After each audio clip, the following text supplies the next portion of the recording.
précédemment dans les Sœurs du Djihad.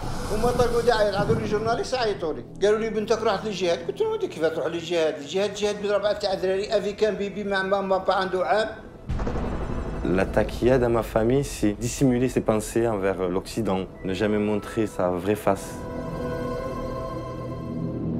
Chez mon pseudo, il est clair, il est visible. Abou Moutana. J'ai jamais croisé un Salafi qui porte cette couillante.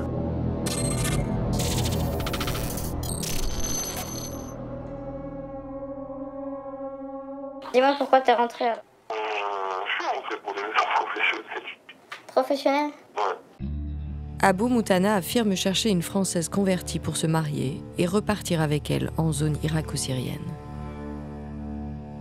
T'es allé en prison quand t'es arrivé, en France? Pas du tout. T'as réussi à revenir en France sans qu'on le sache? C'est des gens discrets, tout simplement. C'était en 2015. J'avais des responsabilités, j'avais plein de trucs à faire aussi. Tu devais faire quoi? C'est pas des questions à poser. Il nous explique qu'il est impossible de rejoindre la Daoula, l'État islamique, sans le parrainage d'un combattant comme lui. Bah, c'est Daoula qui bloque les passages. Moi je croyais que c'était les Turcs. Non, du tout, du tout. Elle n'a pas intérêt la Turquie, elle peut pas. Mais pourquoi? Parce qu'elle a des relations avec Daoula. Tu crois que le ministère des Finances, Daoula, il est où? Il est en Turquie.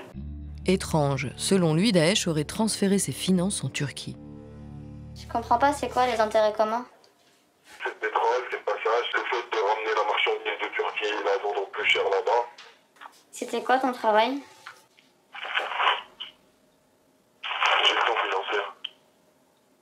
Gestion financière. Ah, c'est comme ça que tu sais tous ces trucs-là avec les Turcs? Ouais, c'est pour ça que je te dis, ouais.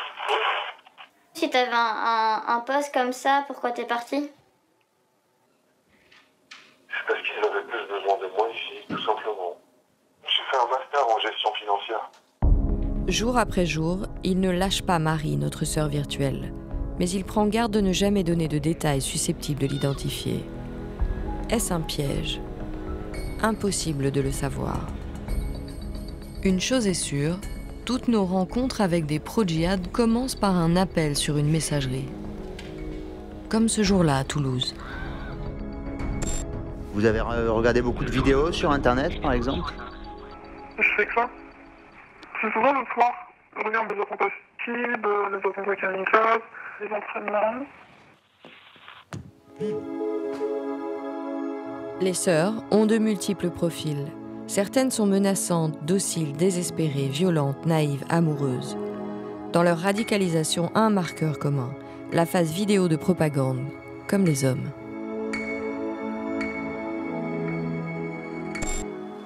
Et j'avais envie de rentrer en contact avec des membres de Daesh.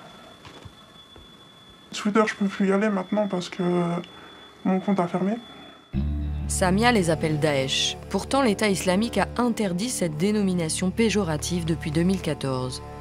Ignorer le vocabulaire élémentaire atteste de sa méconnaissance.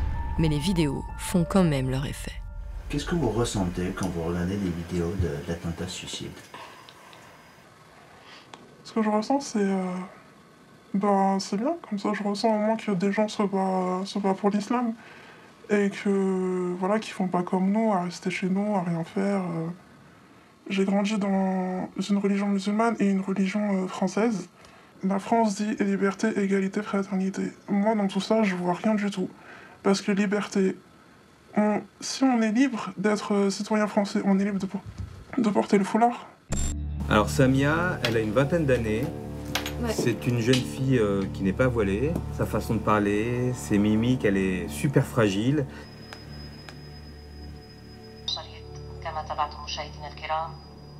Daesh, pour moi, représente le califat, la charia, la loi islamique.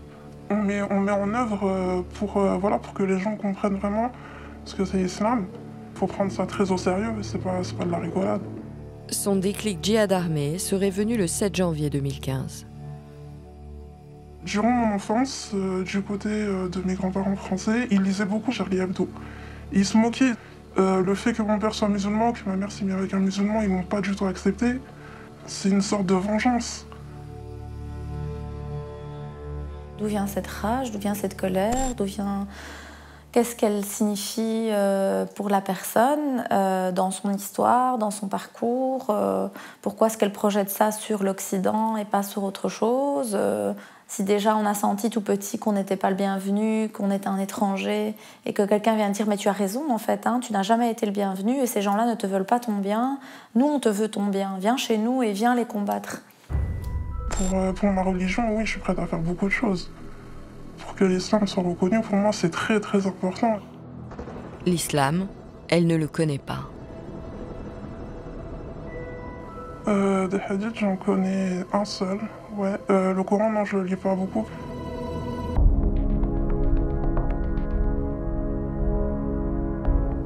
Je suis pas là pour avoir de la pitié pour les gens. Je suis là pour avoir de la haine et de la rage envers eux, pas de la pitié. Il y a beaucoup de jeunes qui partent aussi avec des visions utopistes, hein, des visions humanitaires, de vouloir sauver le monde et d'aider le peuple syrien qui est oppressé. Maintenant, ce n'est pas toujours le cas. Il y a des gens qui s'engagent aussi pour des causes violentes. Ils ont comme consigne de ne pas afficher leur religiosité, d'être discret, de ne pas laisser pousser la barbe, de continuer à sortir comme si c'était des jeunes normaux. Il y a des femmes que j'ai rencontrées, des jeunes femmes, qui s'habillent jeans moulants, t-shirt, qui passent vraiment inaperçues. Samia passe inaperçue dans la rue. Sa vie virtuelle bien cachée dans son téléphone. L'apologie du terrorisme est passible de 7 ans de prison et 100 000 € d'amende. Mais Samia pense qu'elle ne risque rien. Vous croyez que les gens, ils ont pas que ça à faire, regarder chaque personne, qu'est-ce qu'elle va regarder sur son téléphone chaque jour.